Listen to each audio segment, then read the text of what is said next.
ఓ అర్జున, సత్వగుణము బలము కలిగి ఉండినప్పుడు రజోగుణము తమోగుణములను అనగద్రొక్కి ప్రవర్తించును. అట్లే రజోగుణము సత్వగుణ తమోగుణములను, తమోగుణము సత్వగుణ రజోగుణములను అనగద్రొక్కి ప్రవర్తించును.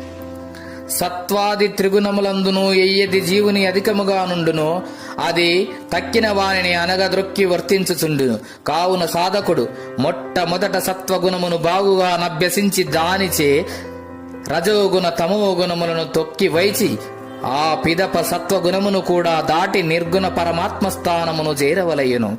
భగవద్గీతా మకరందము. గీతాచార్యులు.